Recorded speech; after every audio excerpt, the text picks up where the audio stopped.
ఇంకా డిజైన్ అయితే వర్ణాతీతం, అసలు చాలా బాగుంది. అసలు మామూలుగా లేదు. ఆ కెమెరాస్ని ఎక్కడ పడితే అక్కడ ఇట్లా తీసుకెళ్ళి ఇట్లా పడేశారనమాట బ్యాక్ సైడ్ ఫోన్కి. అలాగే ఒక బొట్టి పిల్లలాగా ఇంత ఒక స్టిక్కర్ లాగా అయితే ఉందన్నమాట ఆ గ్లిఫ్ మ్యాట్రిక్స్ అనేది. అసలు వీళ్ళు ఏం చేద్దాం అనుకుంటున్నారో నాకేం అర్థం కావట్లేదు నథింగ్ ఫోన్ 3 చూసిన తర్వాత. దీని base model 12 + 256GB variant price వచ్చేసరికి అక్షరాల 80,000 పెట్టారు. అసలు ఈ ప్రైస్ చూడగానే నథింగ్కి మైండ్ పోయింది అనుకున్నాను నేనైతే. ఎందుకంటే ఆ ప్రైజ్ అండి 80,000 నథింగ్ ఫోన్ 3 ప్రైజ్.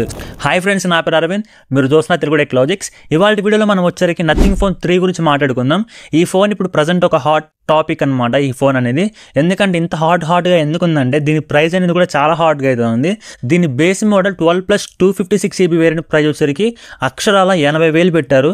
అసలు ఈ ప్రైస్ చూడగానే నథింగ్కి మైండ్ పోయింది అనుకున్నాను నేనైతే. ఎందుకంటే ఆ ప్రైజ్ అండి 80,000 Nothing phone 3 price. Snapdragon 8 Gen 4 ప్రాసెసర్తో వస్తుంది. 80,000 ఏంటి అసలు నాకేం అర్థం కాలేదు. అసలు ఈ ప్రైస్ ఎందుకు పెట్టారు, ఎలా పెట్టారు అనేది వాళ్ళకే తెలియాలి. అసలు ఈ ఫోన్ గురించి కంప్లీట్ డీటెయిల్స్ అయితే మనం ఈ వీడియోలో మాట్లాడుకుందాం. సో వీడియో కొంచెం ఇంట్రెస్టింగ్గా ఉండడం కోసం ఏం చేశానంటే కొన్ని మీమ్స్ యాడ్ చేశాను. ఎందుకంటే ఆ ఫోన్ అలా ఉంది, ఆ ప్రైస్ అలా ఉంది. సో కొంచెం వీడియో నచ్చితే, మా ఎఫర్ట్స్ మీకు వర్త్ అనిపిస్తే మన ఛానల్ సబ్స్క్రైబ్ చేసుకుని ఈ వీడియో కంటిన్యూ చేయండి. ముందుగా దీని యొక్క స్పెసిఫికేషన్ చూస్తే మాత్రం ఇది స్నాప్డ్రాగన్ 8 Gen 4 ప్రాసెసర్తో వస్తుంది. దీనికి వీళ్ళు పెట్టిన పేరు ట్రూ ఫ్లాగ్షిప్ ప్రాసెసర్ అనమాట. అది మనం ఇమాజిన్ చేసుకోవాలి. అంటే వాళ్ళు ఇప్పుడు చెప్పారు కాబట్టి మనం అదే అనుకోవాలి. అసలు ఇది యాక్చువల్గా చెప్పాలంటే ట్రూ ఫ్లాగ్షిప్ ఫోన్ ఏం కాదు, ట్రూ ఫ్లాగ్షిప్ ప్రాసెసర్ కూడా కాదు. ఎందుకంటే ఇది ఒక మిడ్ రేంజ్ ప్రాసెసర్ అనమాట. అంటే స్నాప్డ్రాగన్ 8 Elite ఆర్కిటెక్చర్ ఏదైతే ఉందో దాని మీద బిల్డ్ అయింది. 8 సిరీస్లోనే మిడ్ రేంజ్ కాబట్టి మీకు పర్ఫార్మెన్స్ అనేది కొంచెం స్టెబిలిటీ బాగుంటుంది. ఆర్కిటెక్చర్ మనకి 8 Elite ప్రాసెసర్ ఆర్కిటెక్చర్ కాబట్టి స్టెబిలిటీ బాగుంటుంది. ఇంకా వీళ్ళు దీన్ని మంచిగా ఆప్టిమైజ్ చేస్తే బాగుంటుంది. కానీ వీళ్ళు ట్రూ ఫ్లాగ్షిప్ అనమాట. ఎట్లా అంటే ట్రూ ఫ్లాగ్షిప్ ప్రాసెసర్ అని పెట్టారు. అది ట్రూ ఫ్లాగ్షిప్ అయితే కాదు. నా వరకు అది ఒక మిడ్ రేంజ్ ప్రాసెసర్ అనమాట. దాని ఇన్ డీటెయిల్ స్పెక్స్లోకి వెళ్తేనే మీకు అర్థమవుతుంది. ఇంకా ఇందులో యూజ్ చేసిన ర్యామ్ వచ్చరికి LPDDR5X ర్యామ్ యూస్ చేశారు. UFS 4.0 స్టోరేజ్ యూస్ చేశారు. ఇంకా డిస్ప్లే చూసుకుంటే 6.67 ఇంచ్ 1.5కి LTPO ప్యానల్. 80,000 ప్రైస్ పెట్టావు. LTPO ప్యానల్ అది మీకు 1.5కి రెజల్యూషన్. క్వాడ్ HD కూడా కాదు. క్వాడ్ HD ఇచ్చి మీరు 80,000 పెట్టినా ఆ డిస్ప్లే టెక్నాలజీలో డాల్బీ విజన్ ఇలాంటివి ఉన్నా 80,000 అంటే అనుకోవచ్చు. 80,000 అంటే అక్కడ ఆ ప్రైస్లో మనకి OnePlus 13 ఏమైపోవాలి, ఈ ఫోన్స్ అన్నీ ఏమైపోవాలి నాకు అర్థం కాలేదు. వాటిలో ఉన్న డిస్ప్లే టెక్నాలజీ కానీ ఇవన్నీ ఇందులో లేవు. 1.5K ప్యానల్ ఇప్పుడు మనకి 20,000 దగ్గర వస్తుంది. వీళ్ళు 80,000 దగ్గర 1.5K ప్యానల్తో పెట్టి తీసుకొని వచ్చారనమాట. HDR 10+ సపోర్ట్ మాత్రమే ఉంటుంది. డాల్బీ విజన్ అయితే లేదు. డాల్బీ విజన్ లేదు. 10-bit ప్యానల్ మాత్రమే. ఇక్కడ పోకో F7 మీకు 30,000కి వస్తుంది. 12-bit ప్యానల్ మీకు 67 బిలియన్ కలర్స్ ప్రొడ్యూస్ చేస్తుంది. ఇది మీకు ఓన్లీ 10 బిలియన్ కలర్స్ మాత్రమే ప్రొడ్యూస్ చేస్తుంది అనమాట. చాలా డిఫరెన్స్ అయితే ఉంటుంది. డిఫరెన్స్ మీకు డిస్ప్లే చాలా డిఫరెన్స్ అయితే ఉంటుంది. ఇంకా ప్రాసెసర్ గురించి మాట్లాడుకున్నా, డిస్ప్లే మాట్లాడుకున్నాం కదా. కెమెరాస్ బ్యాక్ సైడ్ మీకు 50 మెగాపిక్సెల్ కెమెరాస్ ఉంటాయి. ఒకటి మెయిన్ కెమెరా, ఒకటి అల్ట్రా వైడ్ యాంగిల్ కెమెరా, ఒకటి 3x పెరిస్కోపిక్ లెన్స్ అనమాట. సో కెమెరా సెటప్ అయితే బాగుంది. కెమెరా సెటప్ బాగుంది కానీ కెమెరా మాడ్యూల్ నాకు నచ్చలేదు. అది ఎట్లా వర్ణించాలో నాకు అర్థం కావట్లేదు. ఒక మూలకు ఒక కెమెరా పెట్టారు, ఇంకొక మూలకి ఇంకొక కెమెరా పెట్టారు, మధ్యలో కెమెరా పెట్టారు, ఇటు సైడ్ గ్లిఫ్ మ్యాట్రిక్స్ పెట్టారు.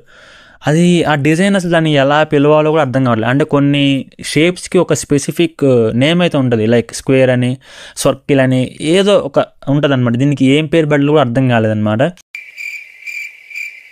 ఒకవేళ మీకు ఈ డిజైన్ గురించి అని ఒపీనియన్ ఉండే కింద కామెంట్ చేయండి. ఒకసారి మీ కామెంట్స్ చదవాలని చెప్పేసి నాకు చాలా అయితే ఉందన్నమాట. అండ్ ఇంకా ఫ్రంట్ కెమెరా వచ్చరికి 50 మెగాపిక్సెల్ ఇచ్చారు. కెమెరాస్ వరకు నాకు అంటే ఆన్ పేపర్ అయితే మనకి చెప్పడానికి అయితే బాగున్నాయి. ఇన్ని కెమెరాస్ ఇచ్చారు, 50 మెగాపిక్సెల్ ఇచ్చారు, ఓకే పర్లేదు. బ్యాటరీ విషయానికి వస్తే 5500 mAh బ్యాటరీని యూస్ చేశారు. 20,000 దగ్గర మీకు ఇప్పుడు 7,500, 8,000 దాకా వెళ్తున్నాయి బ్యాటరీస్. ఇప్పుడు పెరుగుకుండా వెళ్ళిపోతున్నాయి అనమాట కెపాసిటీ సిలికాన్ కార్బన్ బ్యాటరీ వచ్చిన తర్వాత. వీళ్ళు ఇందులో 5,500 మాత్రమే యూస్ చేశారు. 67 వాట్స్కి అయితే మనకి ఈ ఫోన్ సపోర్ట్ చేస్తుంది. 80,000 పెట్టారు. మనకి ఛార్జర్ ఎలాగో ఇవ్వరు, డ్యామ్ షూర్ వీళ్ళు ఛార్జర్ ఇవ్వరు. కనీసం బ్యాటరీ అన్న మినిమం ఒక 6,000 mAh అన్నా, లేకపోతే 6,500 mAh అన్నా ఇచ్చినా బాగుండేది. అలా ఇవ్వలేదు. 15 వాట్స్కి అయితే మీకు వైర్లెస్ ఛార్జింగ్ సపోర్ట్ ఉంటుంది. అలాగే రివర్స్ వైర్లెస్ ఛార్జింగ్ మీకు 5 వాట్స్ కూడా సపోర్ట్ చేస్తుంది. ఇంకా దీంట్లో IP68 రేటింగ్ అయితే ఉంటుంది. 69 కూడా లేదు, 68 వరకే ఉంటుంది అనమాట. ఇది కంప్లీట్గా వాటర్లో సర్వైవ్ అవుతుంది. కాకపోతే మీకు జెట్ స్ప్రేస్ ఉంటాయి కదా, వాటిలో అయితే కష్టం అనమాట. IP69 అని వీళ్ళు ఎక్కడ మెన్షన్ చేయలేదు, 68 అనే మెన్షన్ చేశారు. ఇది దీని ఓవరాల్ స్పెక్స్ అయితే. స్పెసిఫికేషన్స్లో స్నాప్డ్రాగన్ 8 Elite ప్రాసెసర్ కూడా కాదు, 8 Gen 4 ప్రాసెసర్తోనే మీకు పోకో F7 వస్తుంది, iQOO 9 ఇవన్నీ ఉన్నాయి.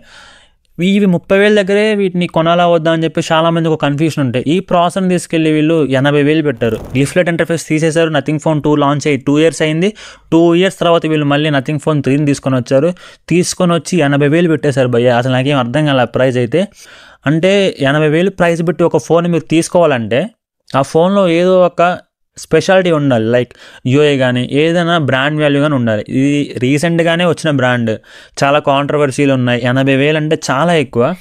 నాకైతే అసలు అంత ప్రైస్ కరెక్ట్ కాదనిపించింది. ఒక 40,000 పెట్టి ఆఫర్స్లో 35,000కి అట్లా ఇస్తేనే కొంచెం దాన్ని కొనడానికి ఆలోచించేవాళ్ళు. 80,000 అసలు నాకేం అర్థం కాలేదు. ఎంత ఓవర్ ప్రైసింగ్ అనేది ఎలా పెట్టారో వాళ్ళకే తెలియాలి. ఆ డిజైన్ కూడా ఎలా ఉందంటే అసలు నాకు నచ్చలేదు. ఫస్ట్ అయితే డిజైన్ అస్సలు నచ్చలేదు. డిజైన్ అనేది ఎవరి ఇష్టం వాళ్ళది, ఎవరి పర్సనల్ పర్ఫెక్ట్ వాళ్ళది. కాబట్టి ఒకవేళ మీకు నచ్చితే మీకు నచ్చవచ్చు. నాకైతే నచ్చలేదు. నా వరకైతే తీస్తా, నాలో ఉన్న క్రియేటివిటీ మొత్తం బయటికి తీస్తా, నా తడాకా చూపిస్తా. ఈ గిఫ్ట్లెట్ ఇంటర్ఫేస్ కూడా అంతేం లేదు. అది ప్రాక్టికల్గా అందరూ యూజ్ చేయరు. ఎందుకంటే ఫోన్ ఎవరు బోర్లో పెట్టి ఇట్లా పెట్టరు కదా డిస్ప్లే వరకు. దాని మీద స్క్రాచెస్ పడతాయి డిస్ప్లే మీద. ఆ గిఫ్ట్లెట్ కనిపించాలని చెప్పేసి మనం సోకులకు పోతే మన డిస్ప్లే పాడైపోతుంది. సో ఇది ప్రాక్టికల్గా పనిచేసే ఫోన్లు కాదనమాట. లైక్ CMF ఫోన్ 1కి బ్యాక్ సైడ్ ప్యానల్స్ తీసి పెట్టుకోవచ్చు అని చెప్పి తీసుకొచ్చారు కాన్సెప్ట్. అది ఫ్లాప్ అయింది. ఇది కూడా అంతే. లైక్ ఎట్లా అంటే ప్రాక్టికల్గా రియల్గా పీపుల్ యూజ్ చేసేటప్పుడు అది వేరు. వాళ్ళు టెస్టింగ్లో వాళ్ళు యూజ్ చేసే థింగ్స్ వేరు అనమాట. ల్యాబ్ టెస్టింగ్స్ కానీ వాళ్ళు చేసుకునే ఎక్స్పెరిమెంట్స్ కానీ ఇవన్నీ వేరు. ప్రాక్టికల్ వరల్డ్లో వేరు. చెప్పాలంటే ఫోన్లు యూజ్ చేసి అందరూ ఒకలాగా యూజ్ చేయరు. నా యూజెస్ ఒకలాగా ఉంటుంది, మీది ఒకలాగా ఉంటుంది, ఇంకొక పర్సన్ ఇంకొకలా ఉంటుంది. ప్రాక్టికల్గా ఆలోచించి తీసుకొస్తే బాగుంటుంది. ఈ డిజైన్ కానీ ఏదైనా ప్రైస్ కానీ. అంత ప్రైస్ పెట్టి కొనాలంటే చాలామంది ఆలోచిస్తారు. డబ్బులు అంటే లెక్కలేదు అనుకునే వాళ్ళు మాత్రమే కొనగలరు ఇలాంటి ఫోన్లు. అంతేగాని మనలాంటి మిడిల్ క్లాస్ వాళ్ళు ₹1 సేవ్ చేసుకునే వాళ్ళు ఇలాంటి ఫోన్ కొనలేరు, కొనొద్దు కూడా. ఎందుకంటే ఇంత ఓవర్ ప్రైసింగ్ అనేది కరెక్ట్ కాదు ఈ ఫోన్కి. ఇది ఓవరాల్గా అసలు ఈ ఫోన్ యొక్క స్పెసిఫికేషన్స్ అయితే యావరేజ్. లైక్ ఎట్లా అంటే ఒక 40,000 35,000 వరకు అయితే ఆ బ్రాండ్ని చూసి కొంచెం ఆక్సిజన్ అంటే ఏదైతే ఎక్స్పీరియన్స్ ఉంటుందో క్లీనింగ్ ఎక్స్పీరియన్స్ అవి కొంచెం బెటర్గా ఉంటాయి. కానీ మరీ 80,000 పెట్టుకునేంత అయితే సీన్ లేదనమాట ఈ ఫోన్కి. నాకు తెలిసి నా వరకైతే ఇది ఈ ప్రైసింగ్ వరకు అయితే ఫ్లాప్ ప్రజెంట్ అయితే. ఇంకా ముందు అసలు ప్రైస్ నిజంగానే తగ్గిస్తారా, లేకపోతే ఇప్పుడు ఫ్లిప్కార్ట్లో నేను బ్యానర్స్ చూస్తే ఓపెన్ చేస్తే ఇప్పుడు మనకి ప్రైస్ అయితే ₹79,999 అయితే ఉందన్నమాట. నాకు అర్థం కావాలి. ప్రీ ఆర్డర్స్ తీసుకుంటున్నారు వీళ్ళు ఆల్రెడీ. జూలై 15వ తారీఖు ఈ ఫోన్ సేల్లోకి వస్తుంది. ఫస్ట్ సేల్ మీరు కొనాలనుకుంటే ఒకసారి మీరు కొంటారా కింద కామెంట్ చేయండి. అసలు ఈ ఫోన్ గురించి మీరు ఏమనుకుంటున్నారు, అసలు ఏమనుకుంటా మీ ఒపీనియన్ అయితే కింద కామెంట్ నేను తెలుసుకుంటాను. ఈ వీడియో మీకు ఎంతో కొంత హెల్ప్ అయింది అనుకుంటున్నాను. హెల్ప్ అయితే ఈ వీడియోకి ఒక లైక్ చేసి మన ఛానల్ సబ్స్క్రైబ్ చేసుకుని మీ ఫ్రెండ్స్కి మీ ఫ్యామిలీకి అందరికీ ఈ వీడియోని షేర్ చేయండి. అండ్ ఇలాంటి ఒక ఇంట్రెస్టింగ్ వీడియోతో మళ్ళీ మీ ముందుకు వస్తాను. Until you see in the next video, and this is Arun signing off, and Jai Hind.